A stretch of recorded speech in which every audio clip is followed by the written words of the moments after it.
I'm here today with the Mayor of Victoria, Lisa Helps, who has graciously accepted this offer of doing the interview.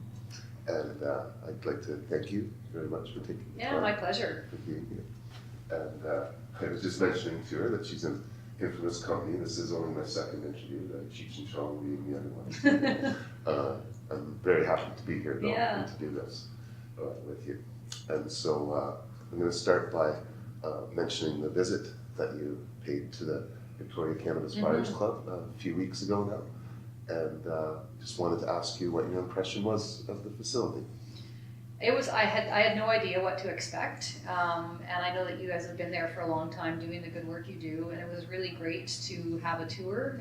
It seems like a place where people gather, a place where people feel safe, and a place where community exists, and all those things are really important to me. Was there anything that concerned you in your visit? Well, you know, we're still working on the consumption bylaws, so you know, want to make sure that that's done in a way that's good and respectful and gives people access to the medicine they need, balancing other considerations. But you know, it's the only dispensary I've been into, so I don't have anything to compare it to. Okay. Yeah. So was there anything that surprised you in the visit, or? No, I mean, I'm impressed with how well organized you folks are. You know, the office area and. No, I didn't know what to expect, so I guess in that instance it's kind of hard to be surprised when you're just going in with an open mind. Okay, yeah. Fair enough. When you ran for mayor, did you anticipate dispensaries and legalization? No, it's a surprise to you. It's interesting. I always say, like, the you know, regulating dispensaries is not in our strategic plan. It's not something that we do parks and bridges and roads and you know, public spaces, and never thought that we'd be regulating cannabis. You know, but in the absence of leadership and direction from the federal government, which we welcome, you know, welcoming that, we had to do something to make it fair because there were lots of dispensaries popping up and no rules to follow. So we're using the tools that we have, our zoning bylaw and our business license bylaw, in order to make it fair. Okay, so yeah, I guess what advantages do you see in regulating dispensaries? Well, first of all, just like any business, you know, in order to be successful, I guess alcohol is a good comparison, although not really. I don't like comparing it, but the provincial government has policies for how frequently liquor stores can be, how close private liquor stores can be to each other. So then that's 1 kilometer. I think we want to make sure that people have access to the medicine they need, balancing that with having a diversity of uses along any given street frontage. And so really I think the benefit of regulating is we have some control over where the dispensaries can go. Okay, fair enough. Now, when Vancouver first initiated this licensing of dispensaries, the council here was very quick to follow, and Vancouver has since moved fairly rapidly on the issue. Licenses were being issued last summer, and in Victoria here, we are still probably maybe 6 months away from the hearings, the public hearings that will lead towards licenses. Can you explain a little bit to folks why there's such a difference in Victoria and Vancouver and the speed of progressing? The speed is entirely in the hands of the applicants. So we received, I think, our first rezoning application in October. So as soon as the applications come in, we process them. There's not a blanket rezoning for all of the dispensaries. So it takes as long as the dispensaries take to get their rezoning applications in. So we just processed the first one yesterday through to public hearing. That public hearing date will probably be set within a couple of weeks. We'll have the public hearing, and then the zoning and the licensing, if all goes well, will be granted. So it really, I can't speak to what happened in Vancouver, but here it starts in the hands of the dispensary owners, get the rezoning application into the city, and we've actually hired a planner, a young guy, and his only job is to move the dispensary rezoning applications forward. Okay. Yeah. Now, I should be thanking you profusely and you've already mentioned the exemption that we have for the smoking room at the Victoria Cannabis Buyers Club. Well, it's kind of an unofficial exemption right now. We're working on it. Oh, so it hasn't passed third reading yet? No. Oh, okay. Yeah. I didn't think it had. But, Yeah. Okay, well, it shouldn't be presumptuous then. Yeah. But could I ask you to explain why the council is opposed to, in other dispensaries at least, on-site consumption? Well, I think again, it's a matter of balance.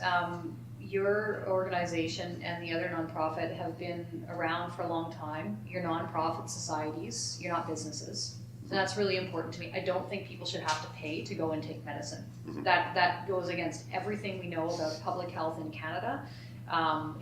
Health and access to healthcare is a right. It's not something, if we want to start privatizing healthcare, that's another conversation. I'm certainly not in favor of that.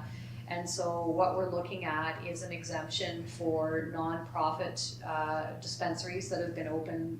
I think we picked the date 1999, so that people who can't use medicine in their apartments because they'll get evicted, who don't feel comfortable smoking in public because they may want to, have privacy, they may not want to be stigmatized, whatever it is, that those people have places to use their medicine. So again, it's a balancing act. We're not Island Health. So that's why we've chosen to proceed with a very small exception with those two nonprofits, and because you're nonprofits. Okay. That sort of answers my next question too. When the federal government released their report of recommendations in December, one of the recommendations was to allow for lounges and consumption sites, and there's no distinguishment, nonprofit, profit. And so do you think that the council would consider granting an exemption to the green ceiling before the federal government and provincial government? No, okay. Because we are already so far out ahead of the provincial government and the federal government. As soon as the federal government makes those changes, we will obey, we will follow. But in the meantime, we're already seen as taking a really progressive approach. And the green ceiling has not applied to us we're not a dispensary. And I don't want to be seen as cracking down on the green ceiling. I want to be seen as being fair. Fair enough. Yeah. And the last question I have then is actually about the 420. Oh, okay. Because we've had April 20th celebrations here at City Hall for 18 years. Yeah. But I would like to ask if you think it would be better if we did it at, say, Royal Athletic Park or Save On Food Center or some other place, or do you think it's fine where it is? Thank you so much. What a considerate question. I think it might be better somewhere else, but it's a community event. One of the things that I'm really impressed by is, there's always like, oh, look at all those people, they're smoking pot, they're going to leave a big mess. There's never a big mess. Well, you guys always clean up, and the square is left in better condition. We clean up cigarette butts. Yeah, exactly. So I don't. Do as you please. There's a weird impression about this is the seat of government and everyone is smoking pot right outside of it. But cannabis is going to be legal sooner rather than later. I guess I don't really have an opinion about whether you should stay or go. But it doesn't sound like we're a nuisance to the city in any serious manner. No. It's not that it's a problem here. No. I mean, it's something that we're used to. It happens every year. And I think, it was really great to be able to say to that person who complained to me, because I checked, right, was there a mess? And in fact, the answer I got was no, the square was left in better condition than it was when the gathering began. And so thank you for that. That's really important. It is important to us as well. Yeah. We appreciate being able to do that. Yeah. Yeah, we want to leave our city better. Yeah, that's what we're all doing, right? Leave things a little bit better than we found them. And I guess on that note, this is my final encore. I am leaving cannabis activism after 22 years. And I would like to ask if I could possibly use you as a reference at times. Oh, sure. Yeah, yeah, absolutely. I mean, you've been an amazing force. You've just built community in such a profound way. And, you know, every time you come to council, you give us your annual update and give us a copy of Cannabis. Yeah, you're really, you're a community leader and you're an inspiration, Ted. Thank you very much. Yeah, you betcha. Thank you very much for being here for the interview. Pleasure. And really appreciate all the work you do. Yeah, You're an thank amazing you. mayor. And I Okay. hope you have many terms in office. Oh, well, maybe at least one more and then I gotta do something else. I can't can do relate anything to for that. 22 years. I don't know how you do that. Well, it changed over time. It wasn't Yeah. the same thing. Yeah, of But course. yeah, I think it's time to call it. And what a wonderful note to end it on. Thank you. It's an Okay. honor. Thank you.